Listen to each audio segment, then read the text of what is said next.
Hello YouTube, this is Andy and I will want to make a how to paint video, or rather I will try to paint video because it will be my first time painting Death Guard.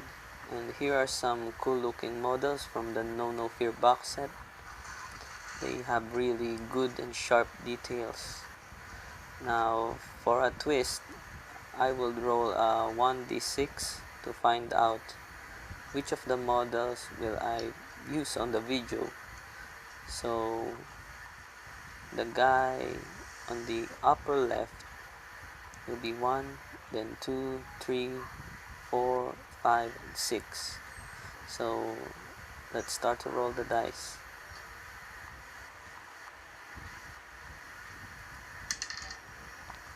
And it's a 6.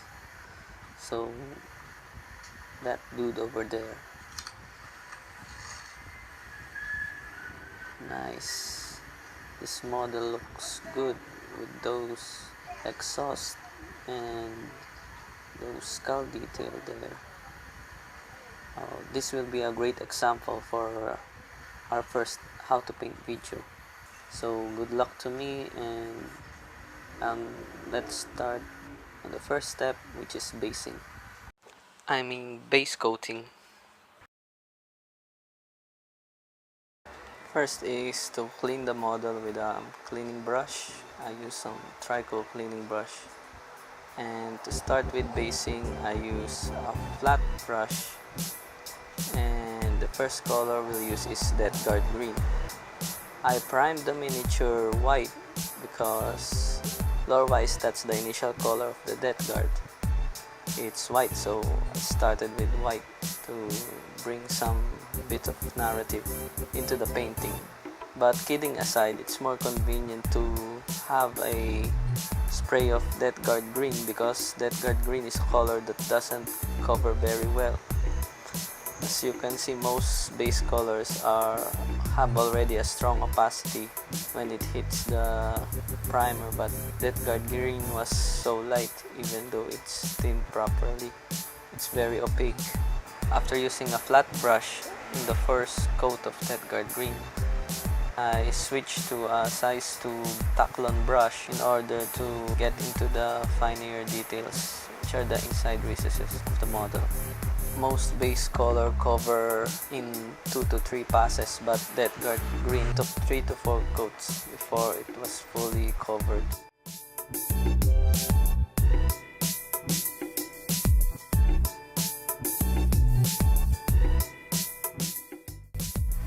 The next color is Xandri Dust. I use it to cover up the skull details and that skull on the grenade. And there are just 2 parts of the miniature that uses this color, so it's just a quick pass.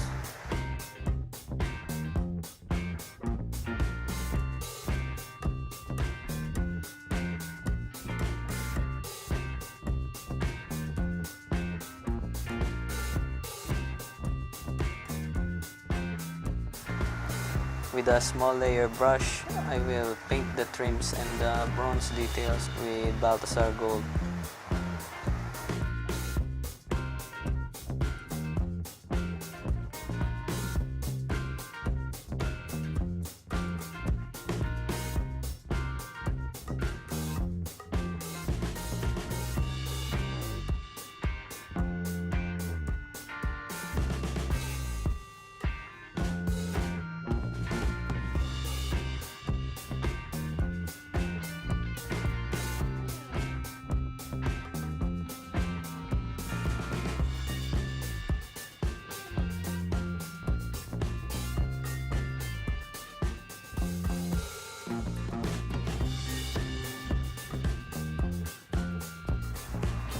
The next color is Abaddon Black, which I will use on the bolter and the black pipes all over the body of the model.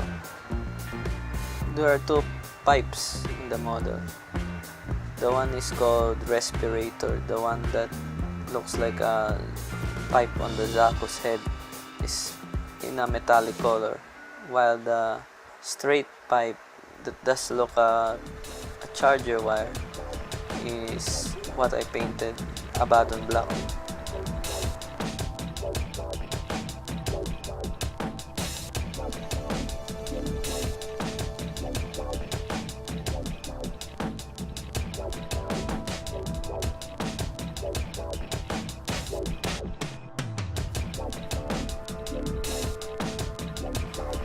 The next base color we will lock in is lead belcher, and I will paint this on all the metallic parts, all the exhaust pipes, and as I've said earlier, the respirator pipes. And also don't forget to paint lead belcher on the inside of the flesh wires, which has a bit of respirator wire inside.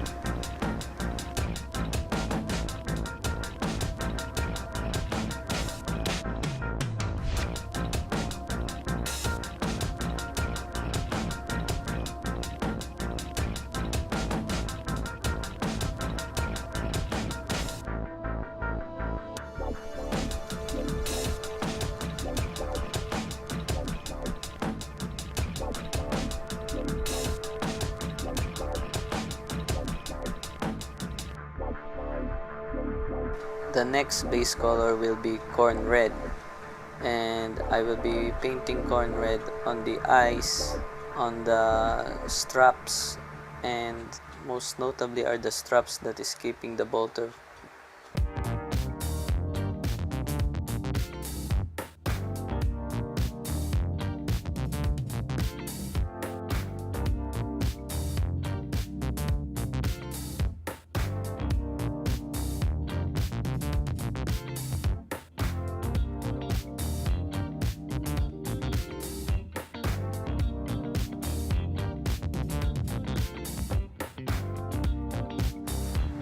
Some of the pipes has a bronze trim, so after painting lead belcher, we need to paint the trims on the exhaust pipes before we shape. So we better go back with Balthasar Gold and paint those trims.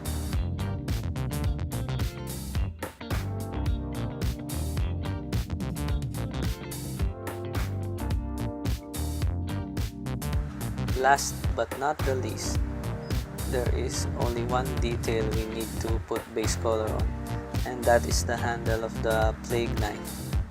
I painted the handle of the plague knife Rhinox hide.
This is the best part of our painting guide because you can just paint it all anywhere.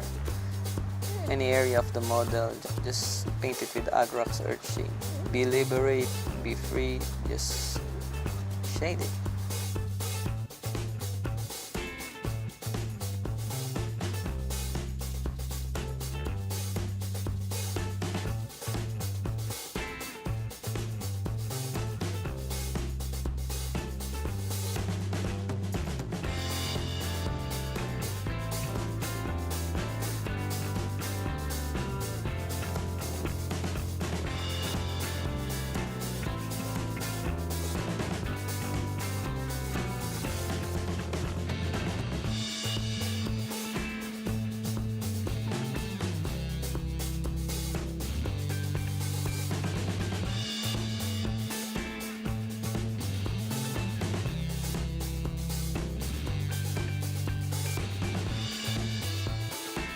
After letting the shade dry, the camera fell, and our model is already looking great with that shade.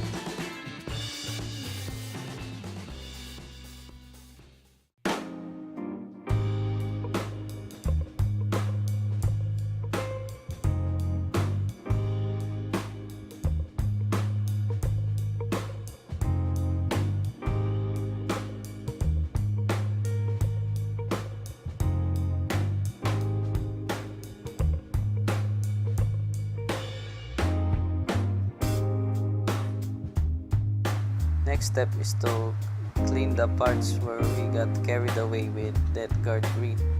In the earlier parts, I got overconfident and started trying a 2-brush blend. But when I see that it's not working out what I wanted, I stopped doing it and just thinned down my dead guard green and just covered up the raised areas with it. We also need to clean the raised green areas where the shade started to pull.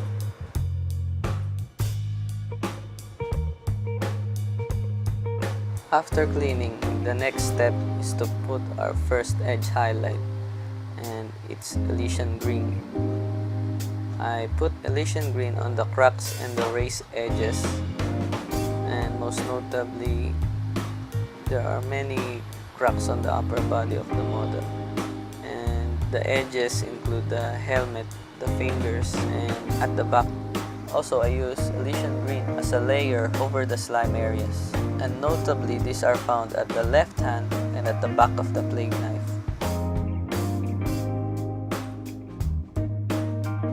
And the next layer will be Ushabti bone. This is to cover up the skull area on the grenade, and also you may use Ushabti bone to cover the tiny skulls at the shoulder pad, but it's much easier if we will use a small dry brush and dry brush that area instead to make things faster. Also, you may put a bit of Ushabti bone on the edges where we put Elysian green.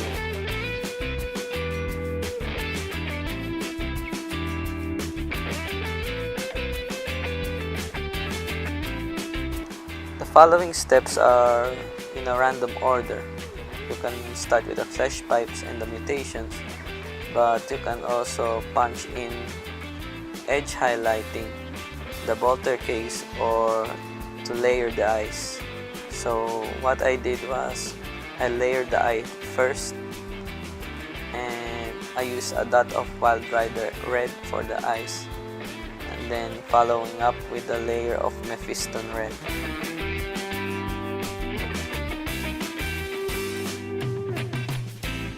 Next step is to base the flesh pipes with rock art flesh. Be careful and avoid the areas where we already painted it lead belcher. And if you have difficulty on painting small areas, you may always start to paint the innermost areas first before proceeding with the outermost areas, so that if you ever have the mistake of painting some of the innermost areas, it's more easier to touch up.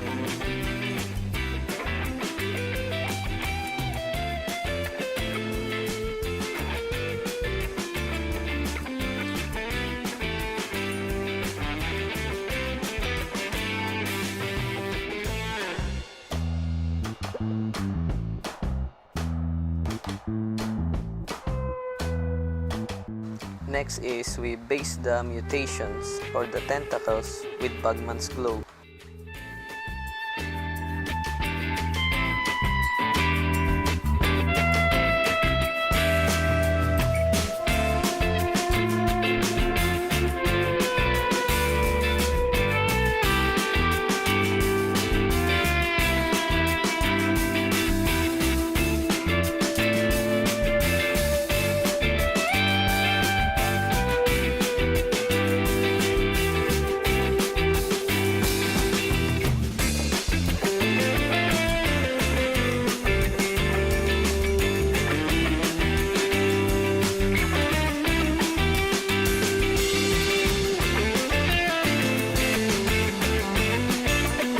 Then after that, shade the flesh pipes and the mutations with Drucci Violet. I use a small layer brush in order to get into those fine details. Then again, be careful not to touch the metallic pipes inside the flesh pipe.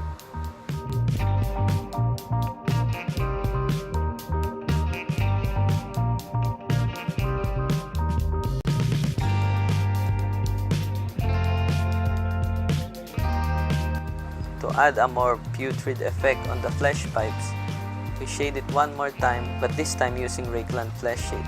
Now it's okay if it touched the metallic parts because the earlier shade we use is Agrax Earth shade, which is nearer to the color of Rakeland flesh shade.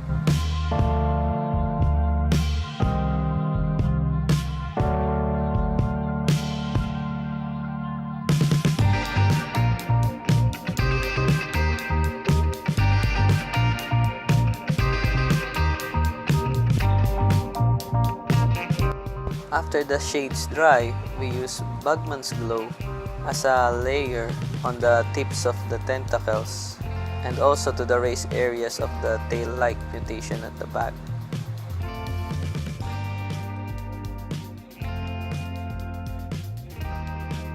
And after that, we put an additional highlight of Pink Horror on the very raised areas of the tentacles at the back and the tips of the tentacles.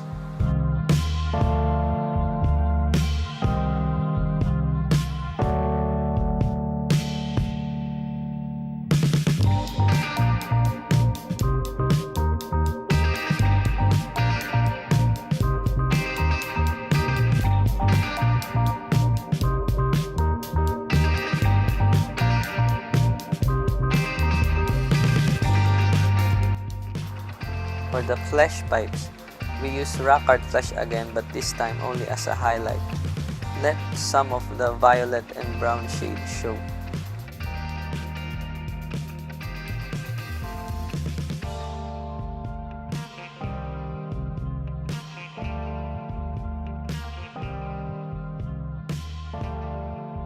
I also edge highlighted the metallic parts, especially the lead belcher with Moonfang steel. And for the Balthasar gold, if you think that the Balthasar gold got too much darkened, you may reapply and use Balthasar gold as a layer. Then we edge highlight the bolter case with Mechanico Standard Gray. Mechanico Standard Gray is very similar to Eshin Gray. So I just use Mechanico Standard Gray as an edge highlight because I don't have Eshin Gray at the meantime.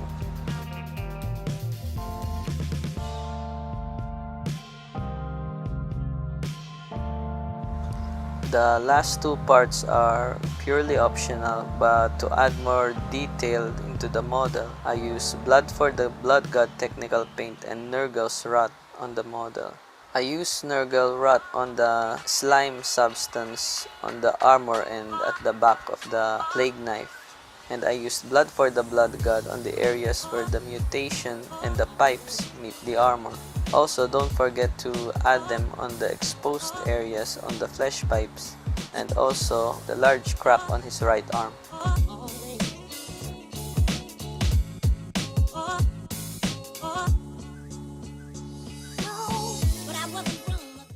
And that's it. And I'll be posting some additional photos wherein the details will be magnified and a better 360 image of our model. Sorry if I failed to deliver some good quality footages of my painting. I will really try to improve next time on my painting tutorials. Thank you for watching. Feel free to like and subscribe. Stay tuned for the next video.